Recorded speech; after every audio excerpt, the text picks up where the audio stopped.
Hi, my name is Joanna Whitney. I'm an intuitive artist and a student of natural law. And right now I'm in the midst of going through a book on formal consensus to discuss ways that groups can form and solidify to tackle the issues that are upcoming in our world today.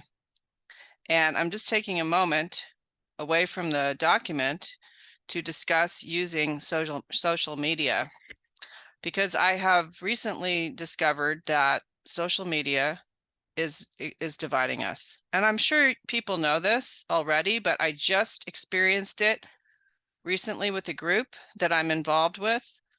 And besides the overwhelming difficulty that we already have being indoctrinated into a hierarchy, the use of social media to try to make some short decisions can destroy a group immediately.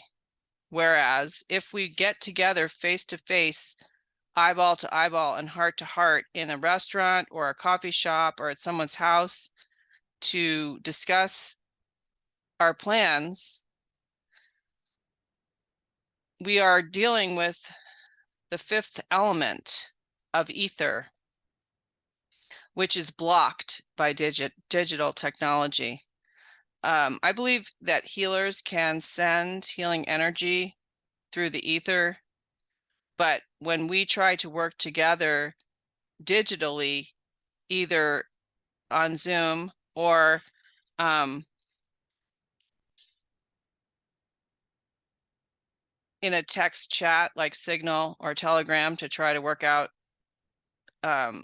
decisions, it's simply not going to work, because number one, we're all by ourselves in the group. We're not actually together. So therefore, the spiritual energy that is generated from a group of people being together is completely blocked. So we're basically isolated by ourselves. And it's just so easy to become offended by or misunderstand what other people are saying based on your own experience flying back in your face and not having that full three-dimensional experience. That I just wanted to put that out there, because although it may seem inconvenient for us to meet face to face or figure out a location to meet, it's so worth it, because before, I mean, maybe after we've known each other for 10 years, then we can go on Zoom and make decisions that work for the group. But especially a new group where we don't know each other, it's imperative that we meet together in one spot and be physically with each other and allow the prana and the chi and the ether to move between us and through us as we make our decisions. Because the whole thing about using spiritual principles to make decisions together,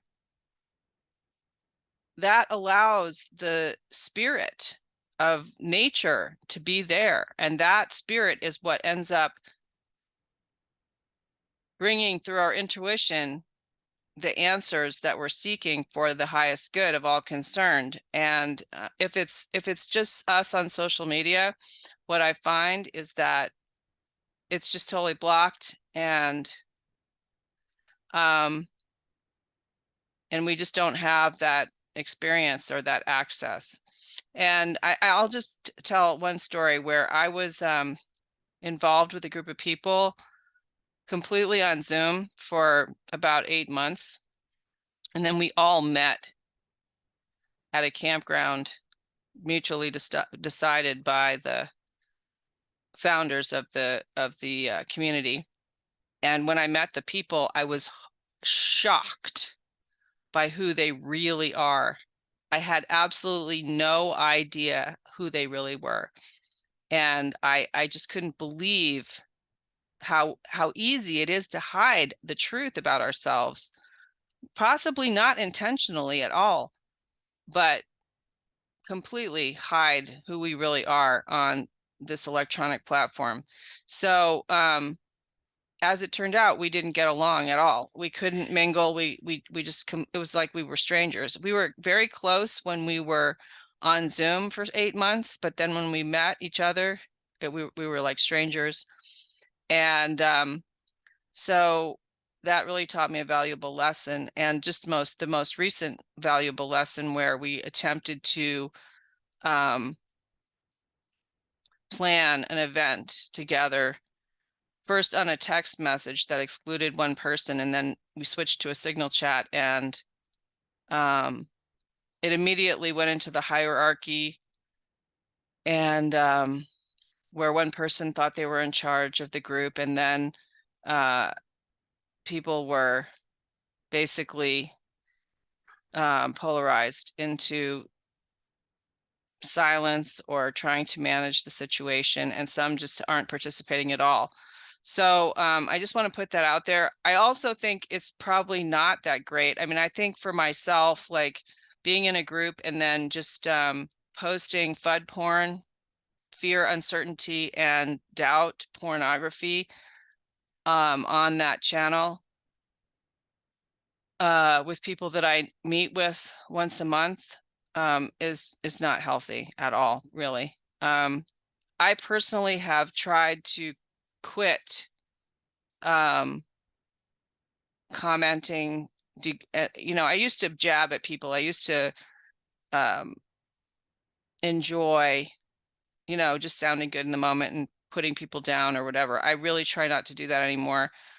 I try to read through the thing, and I try very, very hard to remember the person that I was relating to physically the last time I related to them and enjoyed their company, and not judge them or make them into a little in my mind. That's what happens. I seem to